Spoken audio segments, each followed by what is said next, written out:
According to the scriptures, ladies and gentlemen, tithing is not money.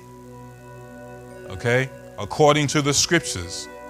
Now, we're here to study the Bible. We're not here to study man-made religion.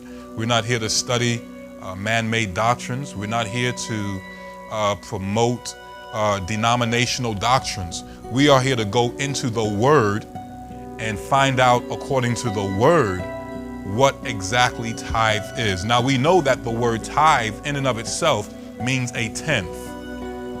But according to the Old Testament, a tenth of what? And all the tithe of the land, whether of the seed of the land or of the fruit of the tree, is the Lord's. It is holy unto the Lord. If a man will at all redeem aught of his tithes, he shall add thereto the fifth part thereof. And concerning the tithe of the herd or of the flock, even of whatsoever passes under the rod, the tenth shall be holy unto the Lord. He shall not search whether it be bad, good or bad, neither shall he change it. And if he change it at all, then both it and the change thereof shall be holy. It shall not be redeemed. These are the commandments which the Lord commanded Moses for the children of Israel in Mount Sinai. According to the Bible, tithing is animals and agricultural harvests. Jesus said the truth shall make us free. And we need to understand the truth as it relates to tithing, because we need to be free from man-made interpretation. Some people have been part of the church all their life and they have been lied to. Sometimes they've been lied to on purpose, and sometimes it was not on purpose, through ignorance, all right? Nevertheless, today is a day for us to be made free. Thou shalt truly tithe all the increase of thy what? Thy seed. Because money does not have any seed. Only food and animals actually have seed. Even we have seed. In my loins there's seed. And when I have intercourse with my wife, I put my seed in her and little babies come out, right? When you plant your seed in the ground, it brings up crop, and the crops that it brings up have seed within itself. You see, you can put money in the ground, water it all day long, it will not bring forth increase. You could put gold in the ground, water it, put direct sunlight on it, spit on it and blow on it and rub it, it's still going to be gold when it's all done. It's not going to multiply. It's still going to be gold. God's economy is self-sustaining. Y'all get that? It is self-sustaining.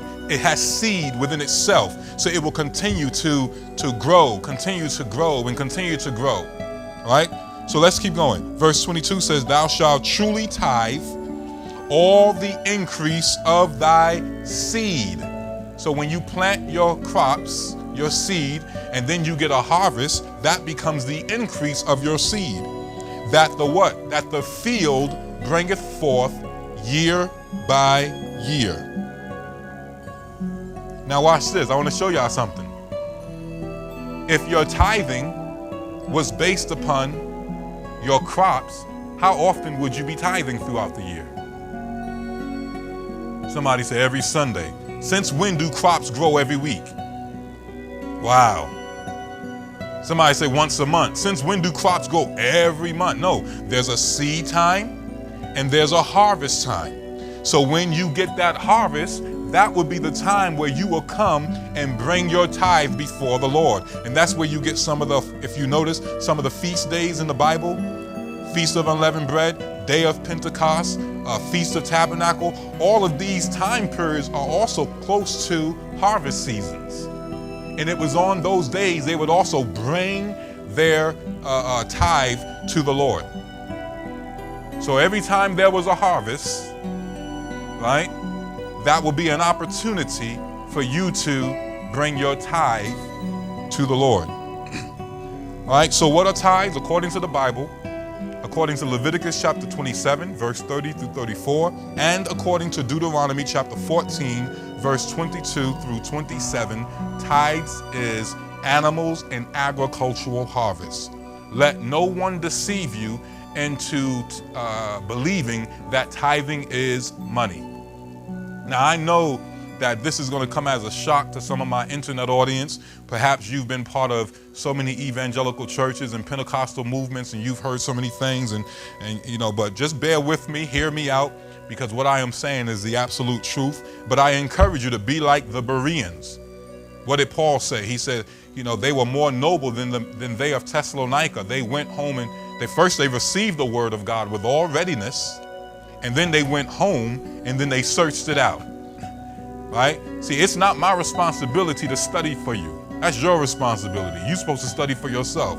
When you go to school and you got a math test, you better study and get your math test. It's not your responsibility to study for your classmate. Now y'all can have study groups together and stuff like that, but ultimately you on your own. You got to make your calling and election sure. You have to make sure that you know what the truth is. So even though you may be hearing me on tonight, hear what I have to say, but then take the time and go home and go over these scriptures for yourself, read it for yourself, and find out if it coincides with what I'm saying. Let's keep going. So what are tithes? There's some other supporting scriptures. Deuteronomy chapter 12 and 17 is one of those verses that will tell you what tithe is. Deuteronomy 14, 22 through 26. 2 Chronicles 31 and verse 5. Nehemiah chapter 10 and verse 37 through 38.